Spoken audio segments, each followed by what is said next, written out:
तो हमें ऐसी चीज़ों से बच करके और अपने जीवन को सही दिशा में लगाना चाहिए।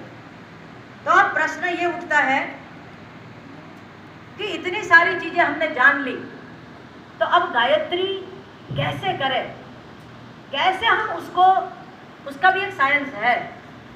आपको गायत्री कब करना चाहिए? मैंने कहा सुबह जल्दी उठ करके करेंगे तो बहुत अच्छी बात है। यदि नहीं उठ पाते हैं जल्दी, पर जब कभी जगे तब हमको करना चाहिए, कोशिश तो ये करनी चाहिए कि सुबह ही उठना है जल्दी, तो उससे आपको बहुत ज़्यादा एनर्जी मिलेगी।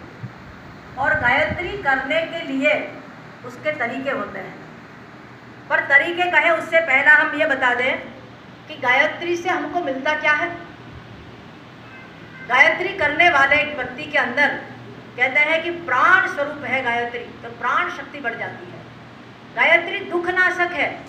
जब प्राण बढ़ जाएगा तो हमारे अंदर एनर्जी आएगी, तो हम एनर्जी को सही दिशा में लगाएंगे, हमारी अक्ल सही होगी, विवेक आएगा, तो हमारे दुखों का नाश हो जाएगा। सुख स्वरूप है तो हमको सुख की प्राप्ति कराएगी, श्रेष्ठ है, तेजस्वी है, ऐसी गायत्री को हम वर्ण करते हैं। और गायत्री किसका मंत्र है बताइए?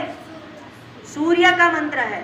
तो सूर्य की सीधी सीधी शक्ति हमारे अंदर आती है और हमारे अंदर सोई हुई शक्तियों को जागृत कर देती है। गायत्री करने से क्या क्या मिलता है?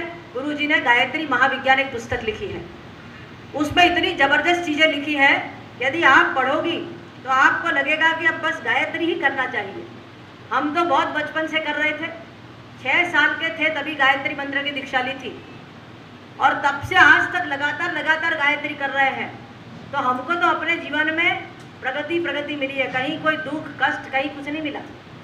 पर किसी ऐसे अज्ञानी व्यक्तियों का क्या कहे, वे लोग पूरे क्षेत्र में कई जगह पर, यहाँ है कि नहीं मुझे पता नहीं है, वो ये कहते हैं कि गायत्री सबको नहीं करनी चाहिए, ब्राह्मणों के अलावा किसी को नहीं करनी चाहिए, स्त्रियों को तो कतई नहीं करनी चाहिए। अब ऐसे पागलों को समझाए कौन? खुद कभी जिंदगी में गायत्री की हो तो पता चले उनको। हमारे गुरुजी ने गायत्री की और उन्होंने गायत्री पर जो भी किलित थी, जो भी प्रतिबंध थे, वो अपनी तप शक्ति से हटा दिया। वंदनीय माता जी ने गायत्री की, श्रद्धा जी ने की, हम लोगों ने जितने गायत्री परिवार के हमारे परिजन भाई बहनें हैं, उन्होंने गायत्री की, तो उनके जीवन में तो कभी कोई दुख कष्ट क्लेश नहीं आया। ऐसे जो भी कहने वाले हैं ना, उनको पकड़ करके शांति कुंज ले आना, हाँ उनकी अक्ल ठीक करेंगे। ये कहते हैं कि महिलाएं यदि गायत्री करती हैं तो उसकी शादी नहीं होती है, तो हमको तो नहीं करनी थी इसलिए नहीं की, पर ये हमारी बहनें कर रही, उनकी तो सबकी शादी हो गई। बोले अच्छा शादी होती है तो फिर बच्चा नहीं होता है, ये भी महापागलपना है। इनके तो सबके बच्चे हैं। हमारे जो गायत्री परिवार की बहनें हैं, आपके मम्मी पापा हैं, तो आप पैदा नहीं हुए? यदि गायत्री करने से बच्चे पैदा ना होते तो हम कहाँ जाते भाई?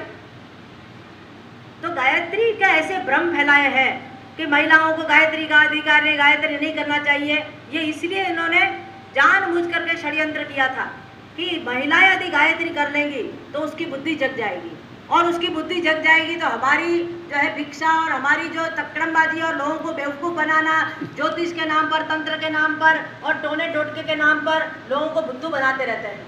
कल बहुत सारे बच्चों ने प्रश्न किया हमको कि ज्योतिष जो लोग ठगते रहते हैं, काल सर्प विधि कराते हैं और पितृदोष होता है तो 1 साल 2 साल हर साल कराते हैं, इन चक्करों में कभी मत पड़ना, ये सिर्फ और सिर्फ पैसा ऐंठने का काम कर रहे हैं आपसे। तो गुरुजी ने लिखा है कि जो व्यक्ति गायत्री करेगा उनके सब ग्रह नक्षत्रों की बाधाएं बिल्कुल खत्म हो जाएगी। ये हम चैलेंज के साथ गुरुजी के तरफ से विश्वास के साथ आप लोगों को कहते हैं।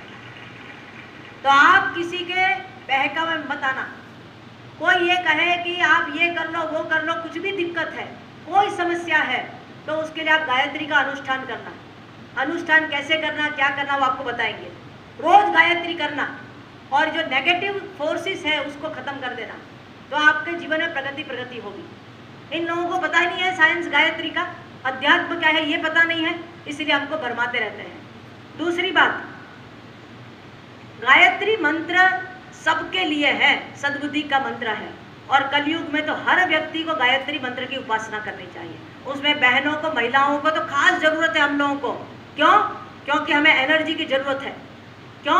क्योंकि हमें घर का पालन करना है, बच्चों को भी निर्माण करना है, उसको भी जन्म देना है, और ताकतवर बनना है तो उसके लिए गायत्री ही एक अमोघ मंत्र है जो हमको ताकत देती है, हर प्रकार से ताकत देती है। शारीरिक ताकत, मानसिक ताकत, आध्यात्मिक ताकत, सब कुछ हमको गायत्री से मिलता है, क्योंकि गायत्री सूर्य का मंत्र है और गायत्री प्रधानमंत्री जैसा है। छोटे छोटे मंत्र वो छोटी छोटी चीज़ देगा। जैसे कई लोगों ने मुझे पूछा था कि देवी देवता क्या है, ये किस प्रकार से काम करते हैं, ये अलग अलग एनर्जी है। जैसे प्रधानमंत्री का एक प्रधानमंत्री मंडल होता है और उसमें उनके ऑफिस में चपरासी भी होते हैं, उनके ऑफिस में टाइपिस्ट भी होते हैं, स्टेनो भी होते हैं और उनके पीए भी होते हैं और दूसरे प्रधानमंत्री मंडल में होते हैं।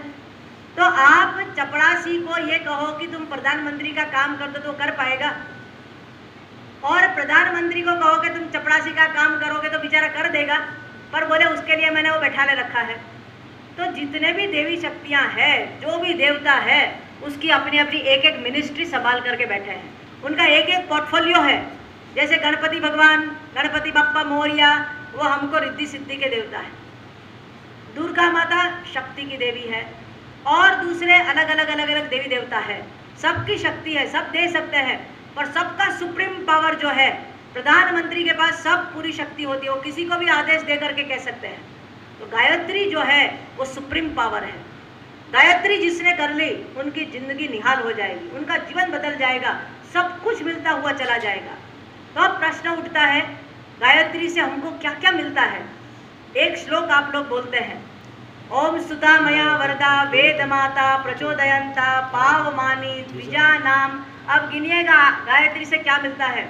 आयु, प्राण, प्रजा, पशु, कीर्ति, द्रविणम, ब्रह्मवर्चस और ब्रह्मलोक। कितनी चीज हो गई? 8 चीज। अष्ट सिद्धि 9 निधि की दाता, सब समर्थ गायत्री माता। अब ये 8 चीज कैसे मिलती है, किसी ने देखा है क्या? ऐसा मिलता होता है भाई? वेदों में, पुराणों में, शास्त्रों में कहीं लिखा है हमको नहीं पता है, पर हमने तो अपनी जिंदगी में प्रत्यक्ष परम पूज्य गुरुदेव को देखा है। मैंने कल बताया था कि गुरु जी ने 24 साल तक 24 लाख के 24 महापुरुष